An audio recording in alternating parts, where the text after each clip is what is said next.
Esta es una historia que sorprende a muchos.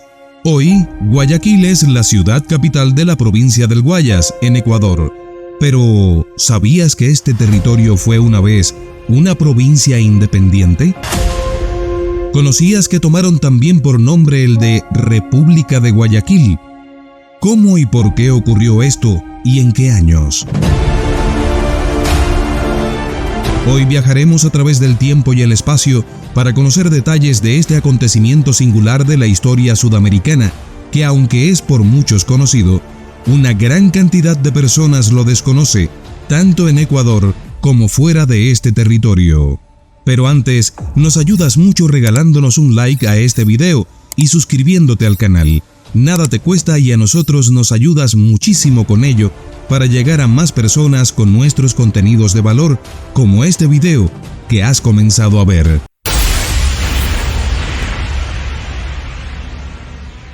La provincia libre de Guayaquil, conocida también como República de Guayaquil, fue un estado sudamericano que surgió entre los años 1820 y 1822, con la independencia de Guayaquil del Imperio Español.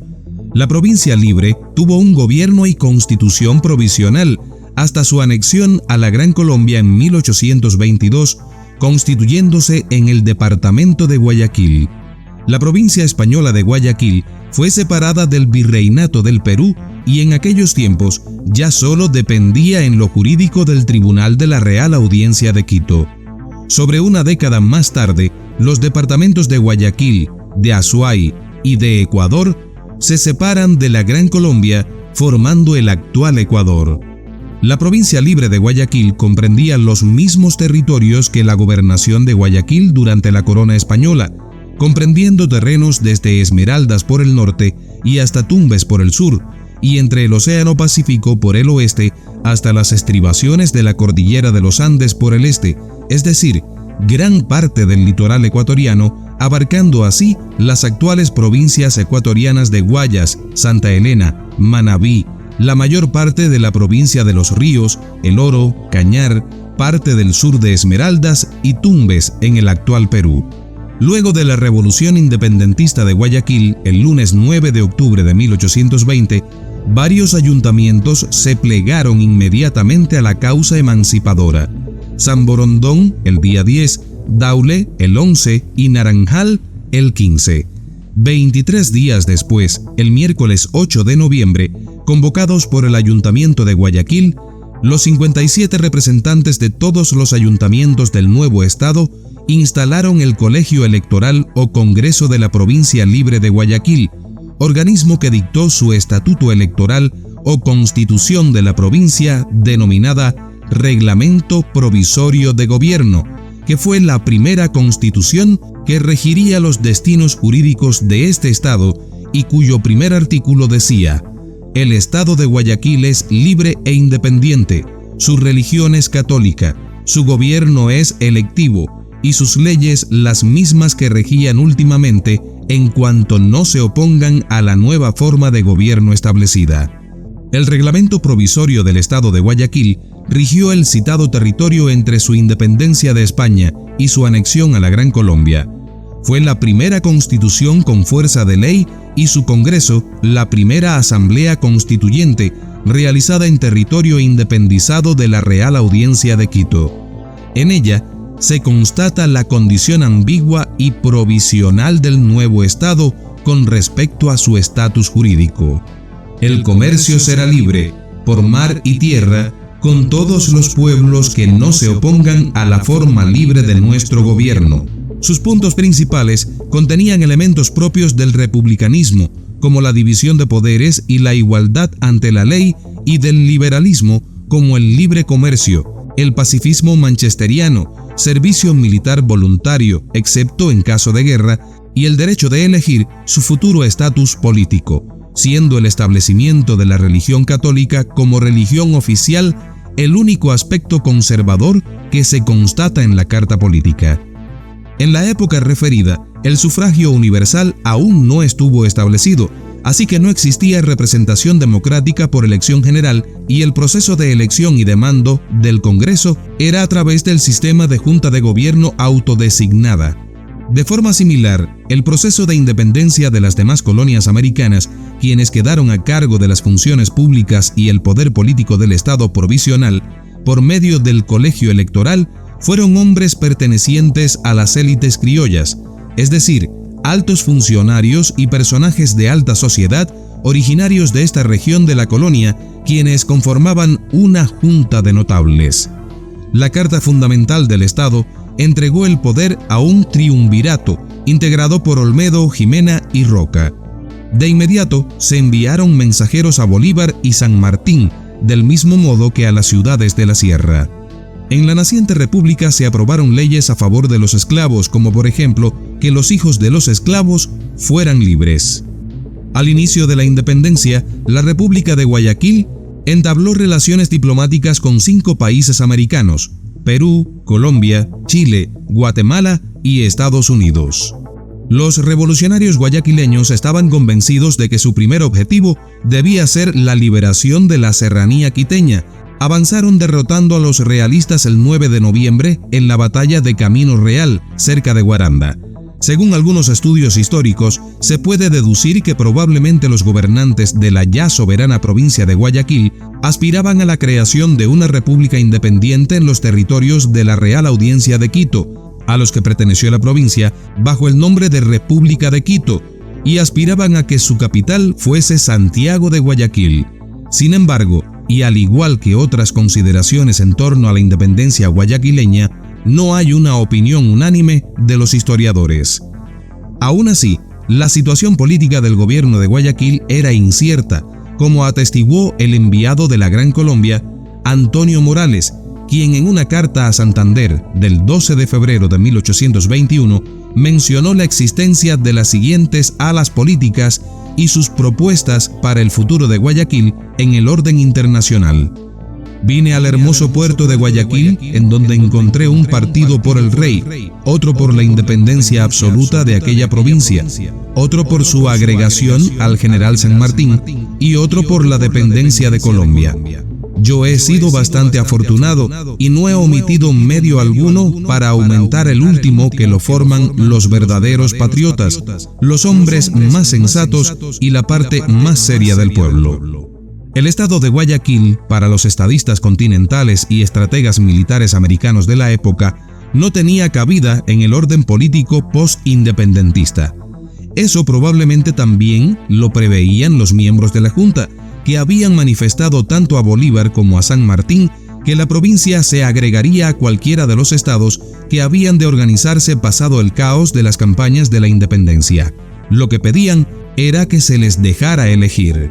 Aún así, Simón Bolívar personalmente declararía que una Guayaquil independiente no solo era inconveniente a los intereses de la Gran Colombia, sino que también consideraba que su existencia era algo irracional frente al mapa político de Sudamérica, según revelan instrucciones dadas a Sucre por parte del secretario de Bolívar.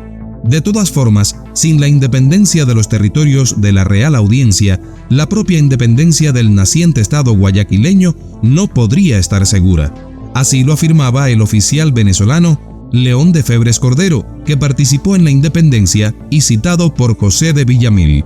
Mientras tanto, San Martín mandó como comisionado del Protectorado del Perú ante la Junta de Guayaquil a su edecán Tomás Guido, persona con formación en el ámbito diplomático, además del coronel Toribio de Luzuriaga, en noviembre de 1820, siendo la primera misión peruana de relaciones internacionales.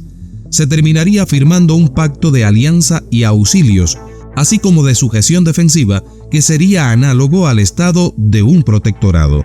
A su vez, al general San Martín se le dio la dirección del ejército de Guayaquil y a Luzuriaga el mando del ejército, mientras que a Guido la Junta le recomendó que diera auxilios militares.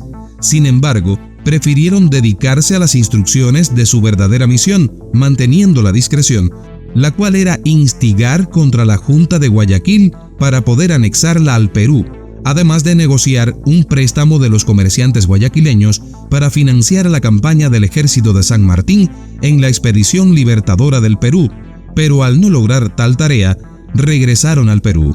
Así, el gobierno peruano, presidido por San Martín, habría perdido una oportunidad ventajosa de incorporar Guayaquil frente a las malas comunicaciones de Colombia para actuar todavía hasta el año siguiente, sobre todo tras la derrota de la primera batalla de Huachi, en la que estaban debilitados y a merced de un poder superior. Pero San Martín prefirió la estrategia de confiar en la libre determinación de los pueblos, y solo se contentó con lograr un convenio forzado a la Junta para que le otorgara el liderazgo militar antes de ejercer mayor presión en el ámbito civil.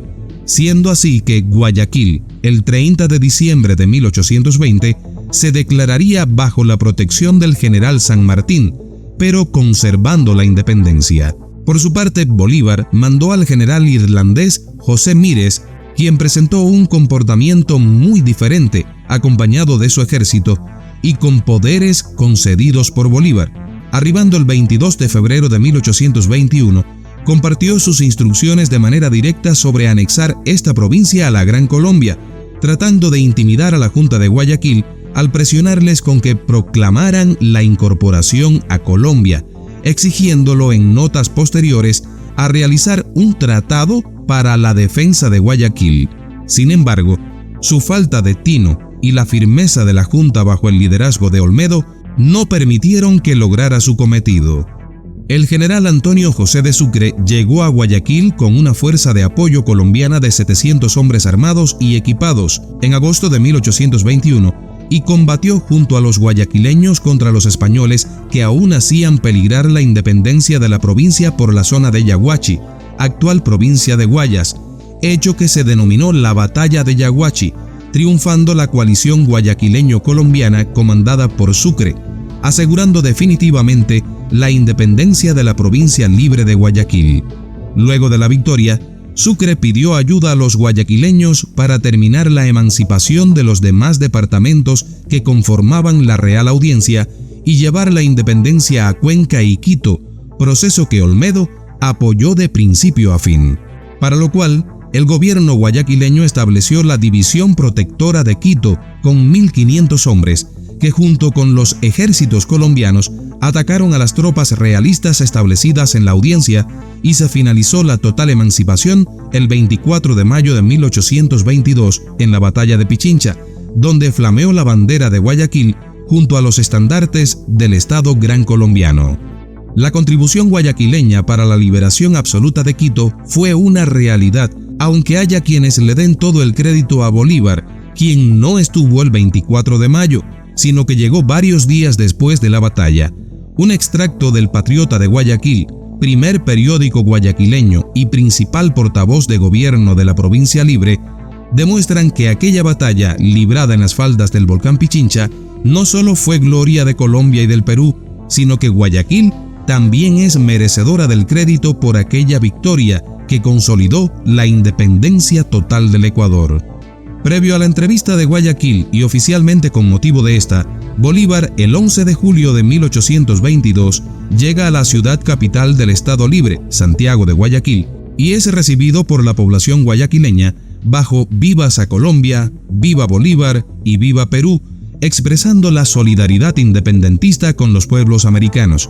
Algunos historiadores han querido ver en estas expresiones públicas un deseo anexionista a Colombia o a Perú, y otros de que el gobierno guayaquileño tenía intención de mantenerse soberano.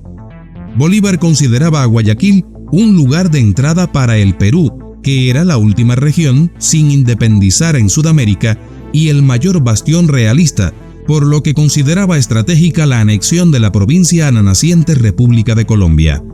El general Bolívar, respaldado de un fuerte contingente militar, dio un golpe de estado proclamándose jefe supremo de la provincia y decretó la anexión a la Gran Colombia, desconociendo al gobierno presidido por Olmedo. La anexión de Guayaquil a la Gran Colombia provocó el autoexilio de Olmedo, quien en una conmovedora misiva le hizo conocer a Simón Bolívar su desacuerdo con las medidas adoptadas con su gobierno. Simón Bolívar recibe unos días después a José de San Martín en calidad de jefe del gobierno de la provincia. Según documentos históricos, en la entrevista de Guayaquil, los dos personajes trataron, entre otros varios asuntos, sobre la manera de finalizar la guerra emancipadora en el Perú y sobre la forma de gobierno que convenía a los nacientes estados americanos. Mientras San Martín se inclinaba por un régimen monárquico, con caracteres constitucionales, Bolívar se mostró partidario de una república democrática. La entrevista no tenía entre sus puntos el destino de la provincia como mal se suele afirmar.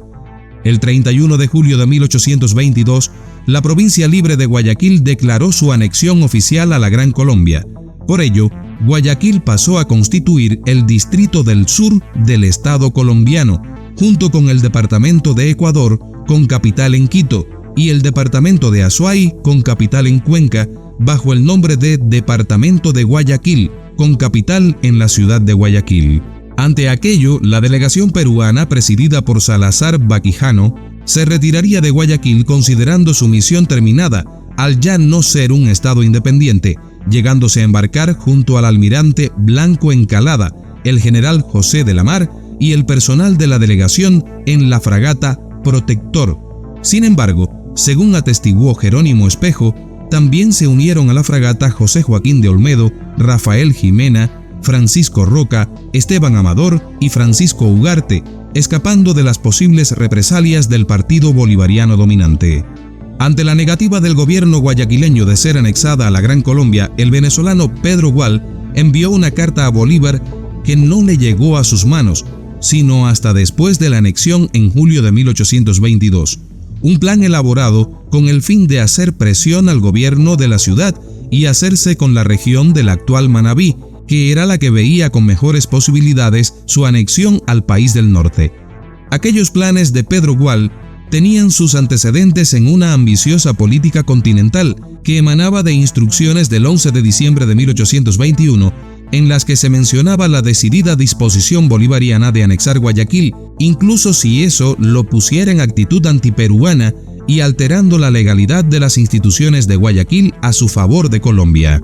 Hasta aquí la historia de la República de Guayaquil, un acontecimiento histórico curiosísimo de la historia de lo que hoy es la República de Ecuador. ¿Conocías sobre ello y sus detalles? Comenta todo lo que conoces al respecto y aporta al diálogo de la comunidad. Recuerda que para saber lo que somos y a dónde vamos, es imprescindible conocer de dónde venimos. ¿Por qué Quito es la capital de Ecuador y no Guayaquil, la ciudad que muchos consideran reúne mejores características y condiciones para ostentar esta condición?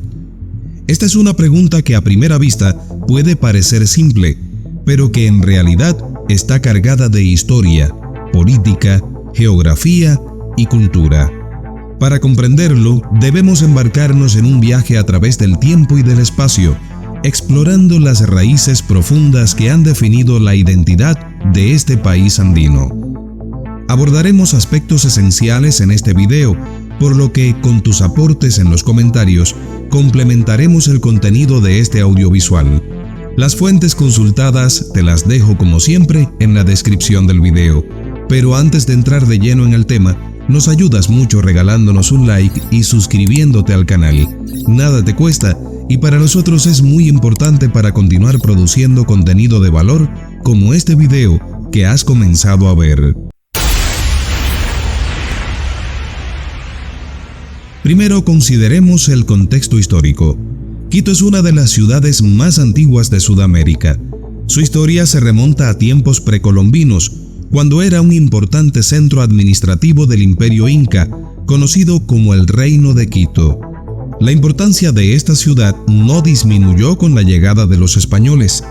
En 1534, Sebastián de Benalcázar, uno de los conquistadores más renombrados, fundó oficialmente la ciudad de Quito.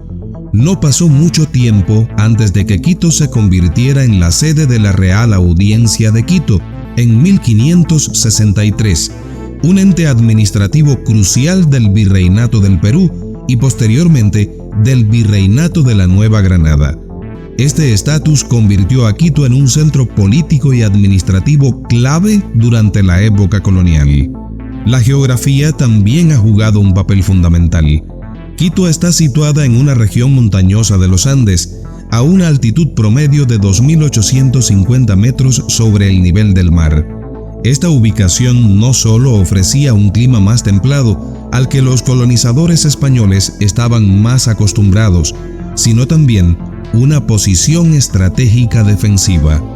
Durante las múltiples luchas por la independencia en América Latina, las ciudades situadas en terrenos montañosos tenían una ventaja defensiva significativa. La topografía de Quito la hacía más defendible contra posibles ataques, lo que la convirtió en un bastión ideal para las fuerzas independentistas y posteriormente para el joven Estado ecuatoriano.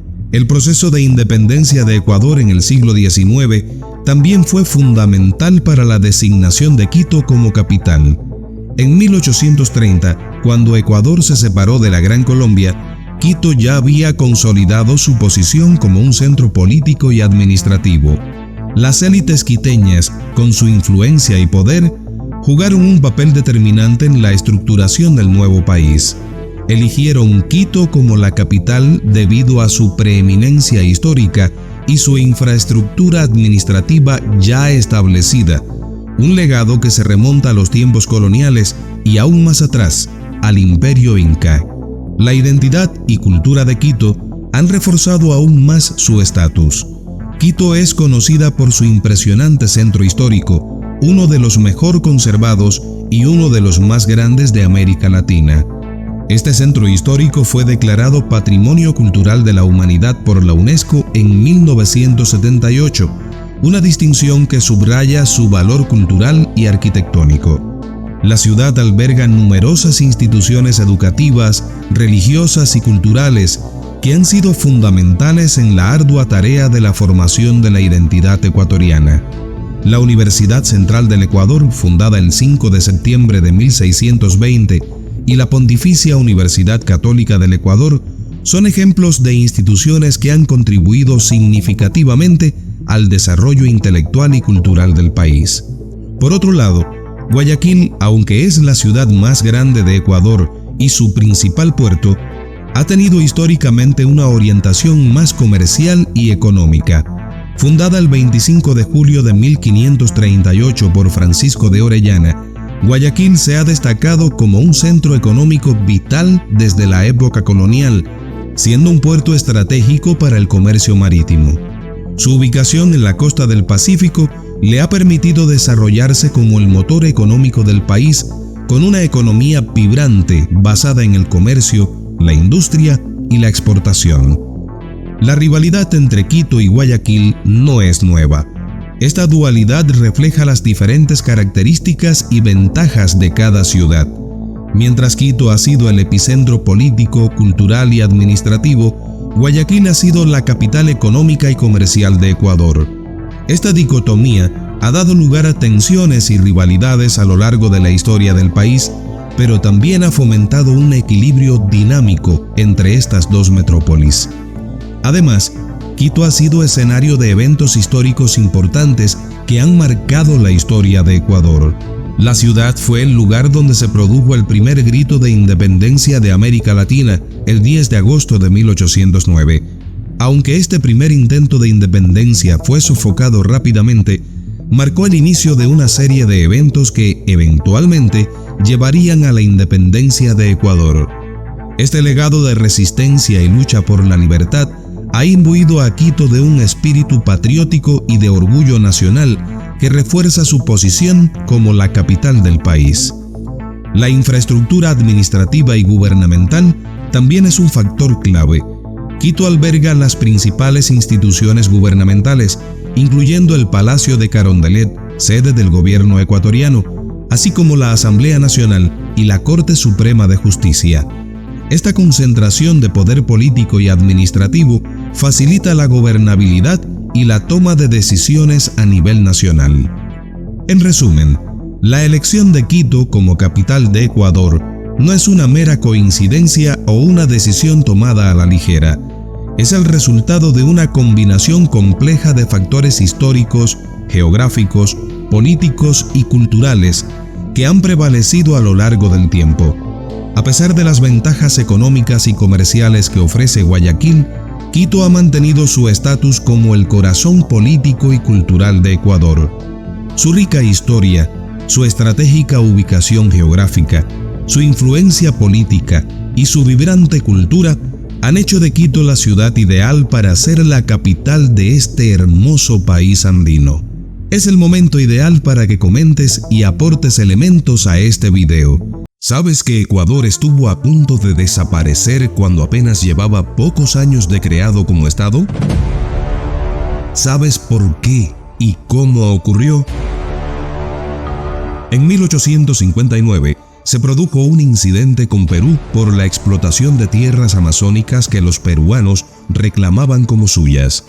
El presidente en funciones, general Francisco Robles, conocido como el Gemelo, pidió al Congreso facultades extraordinarias que le fueron negadas. Antes de esto, el gobierno del liberal José María Urbina, entre 1851 y 1856, el sector terrateniente serrano se vio golpeado por algunas decisiones de inspiración popular que afectaron las relaciones entre los grupos regionales de poder, la manumisión de los esclavos en 1852 y la abolición del tributo indígena en 1857. Hoy conocerás aquellos acontecimientos que casi terminan con la desaparición del joven estado de Ecuador. Para ello, realizaremos un viaje a través del tiempo y el espacio, basándonos en un artículo del historiador ecuatoriano Ángel Emilio Hidalgo, cuyo enlace te dejo en la descripción del video. Pero antes de entrar de lleno en el tema, nos ayudas mucho regalándonos un like y suscribiéndote a nuestro canal. Nada te cuesta y para nosotros es muy importante para continuar produciendo contenido de valor como este video que has comenzado a ver.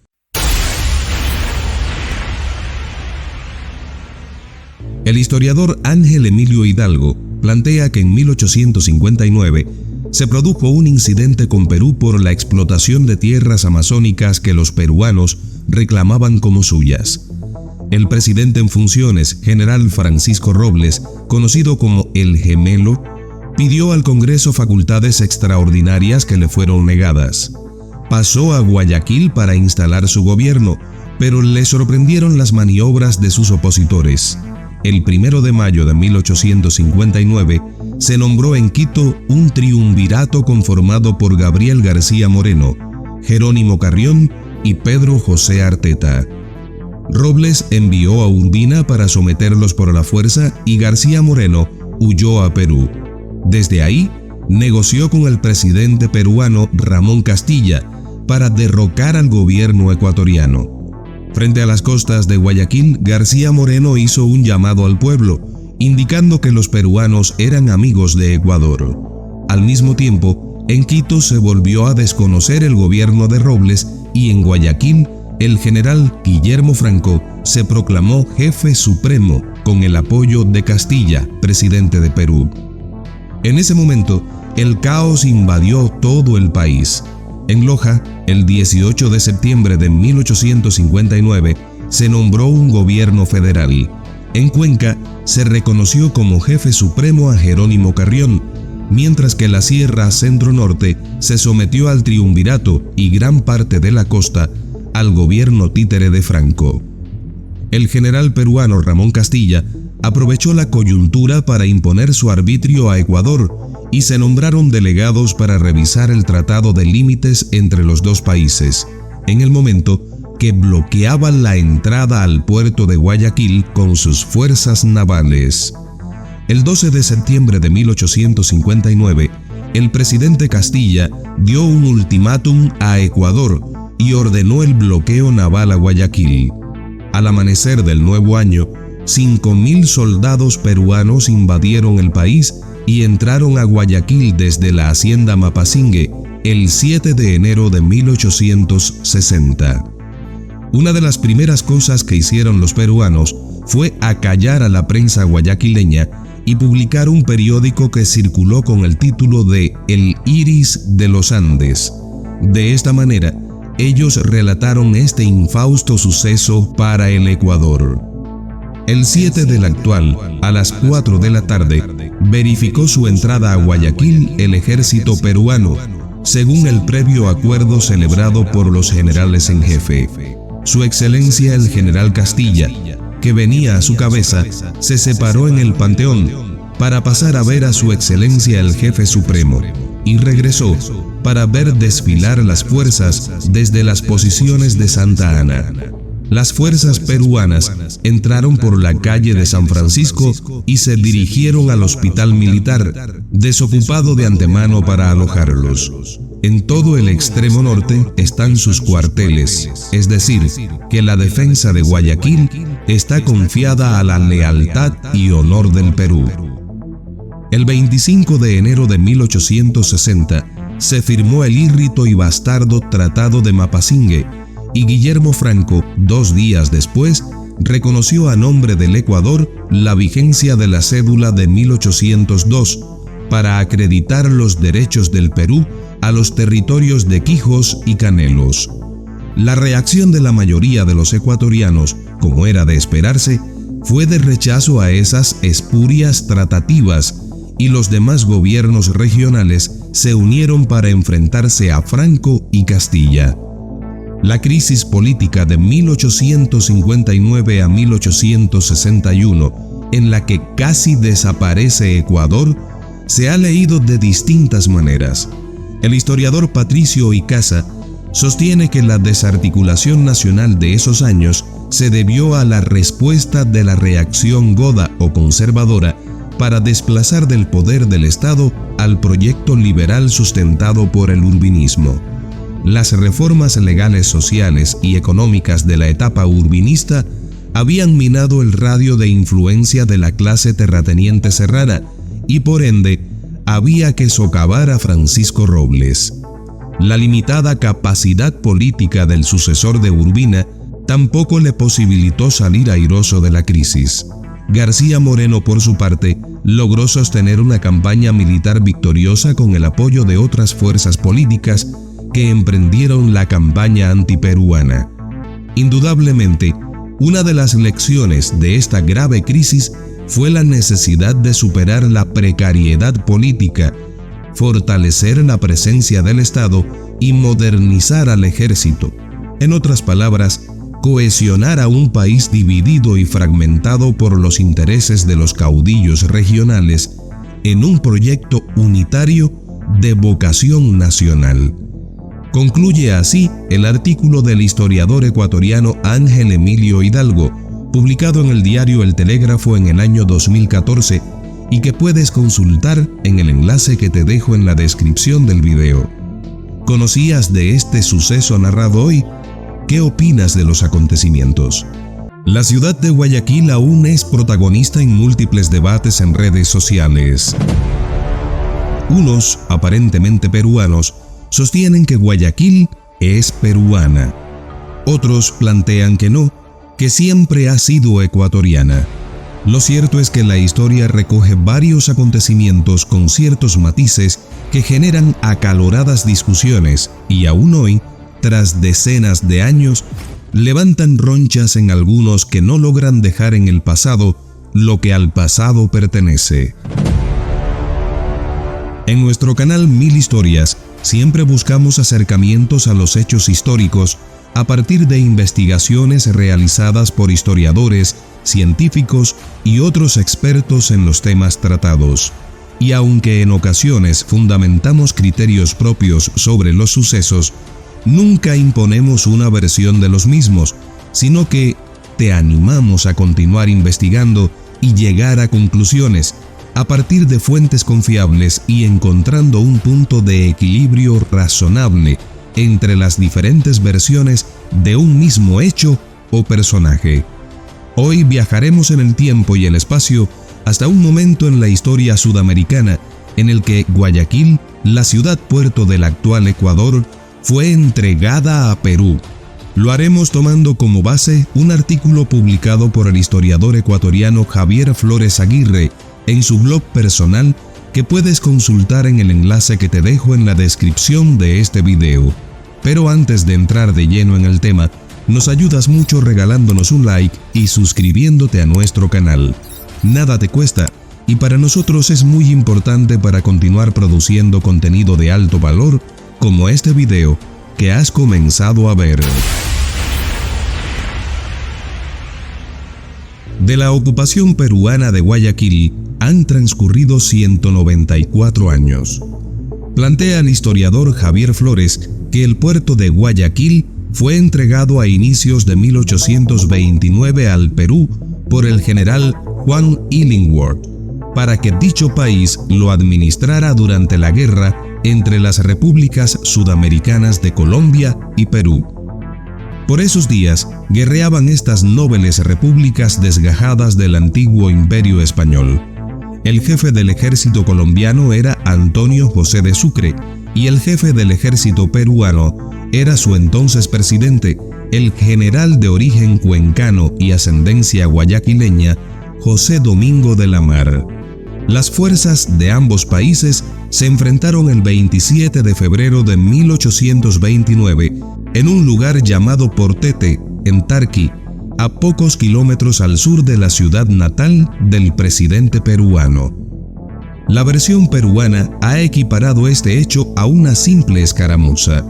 La versión ecuatoriana lo ha convertido en la fecha conmemorativa y fundacional de su ejército nacional.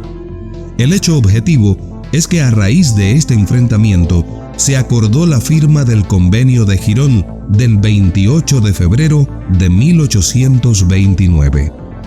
La ocupación de Guayaquil, sin embargo, no se debió a los avances del Perú por tierra, se dio por el agua y empezó el 22 de noviembre de 1828, estando a cargo de un general inglés al servicio de la Marina del Perú, a quien por ese país le recuerdan como uno de sus fundadores, el vicealmirante Martín Jorge Guise. Los guayaquileños resistieron. Una granada le explotó a Guise el 24 de noviembre de 1828. Algunos la han atribuido al alférez José Joaquín Pareja, otros, como Camilo de Estruje, al general José Antonio Gómez, el mismo de la calle lateral del estadio Capwell. Cualquiera que haya sido su autor, el resultado final de su acción fue que el héroe de la Armada del Perú quedó convertido en confeti de cadáver, según plantea el historiador Javier Flores en su artículo. Reemplazó a Guise su segundo, José Boterín, antiguo desertor de la Marina colombiana. La ciudad, Guayaquil, aguantó su asedio por algunas semanas. Al inicio del año 1829, el puerto de Guayaquil resistía, pero estaba incomunicado del resto de Colombia. El bloqueo peruano, tan prolongado, convirtió en insostenible este estado de cosas. El comandante de la plaza, el inglés John Cara de Plata Illingworth, negoció con los peruanos y acordó el 19 de enero de 1829 que si en exactos 10 días no llegaban noticias de la guerra, entregaría Guayaquil a las fuerzas peruanas. Pasó el tiempo, llegó el día 29 y no se supo nada de nadie. Cumplida la condición pactada, Illingworth y su gente abandonaron la ciudad a las fuerzas invasoras del Perú. Illingworth trasladó el gobierno de Guayaquil durante este exilio a la vecina Daule. Entonces las tropas peruanas ocuparon Guayaquil. La autoridad militar fue obviamente relevada. El lugar del inglés John Illingworth lo ocupó el peruano José Prieto. Dentro del primer mes de su ocupación, aconteció el enfrentamiento entre los ejércitos de Colombia y del Perú en el Portete de Tarqui y la firma del Convenio de Girón, una de cuyas cláusulas estipulaba la devolución de Guayaquil a la República de Colombia. En razón de este convenio, fueron comisionados por Sucre a Guayaquil, un viejo conocido de la ciudad, su primer héroe republicano, el general León de Febres Cordero y Oberto, acompañado por el general irlandés Arthur Sandes, a fin de que a ellos se les devolviera la ciudad ocupada por el Perú. A Guayaquil arribaron el 11 de marzo, pero el jefe militar del Perú en Guayaquil, José Prieto, les hizo un feo desplante. Desconoció sus instrucciones y los redujo a prisión en la corbeta peruana Libertad. Perú se negaba rotundamente a devolver Guayaquil. Según el presidente Lamar, entre otras cosas de poca entidad, porque el decreto de honores de Sucre por el triunfo en el Portete de Tarqui resultaba deshonroso para el Perú. La situación entre ambos países volvía a caldearse y se estimaba pronta una nueva acción bélica. Parecían prestos estos nobles países a enrolarse en un nuevo enfrentamiento, pero un hecho superviniente lo cambió todo. Un golpe de Estado en el Perú, orquestado por Agustín Gamarra y Antonio Gutiérrez de la Fuente, por el que se desconoció la presidencia del cuencano Lamar. A raíz de este hecho, se volvieron a entablar las negociaciones entre Colombia y Perú, pero con un nuevo representante peruano, Francisco del Valle Riestra, que accedió a las pretensiones del representante de Colombia, entre ellas la devolución inmediata del puerto de Guayaquil. Se firmó entonces el Tratado de Buijo del 27 de junio de 1829 entre el peruano del Valle Riestra y el colombiano nacido en Venezuela, Febres Cordero. En esta ocasión, se cumplió con la devolución inmediata del puerto. Empezada el 29 de enero de 1829, la devolución de Guayaquil a la administración de la República de Colombia se registró el 20 de julio de ese mismo año. La ciudad demoró un total de 163 días en manos peruanas. ¿Conocías de este acontecimiento histórico? ¿Qué otros datos conoces al respecto? Te leo en los comentarios. Ahora regálanos un like, suscríbete a nuestro canal y comparte este video en tus redes sociales. Pronto volvemos con más.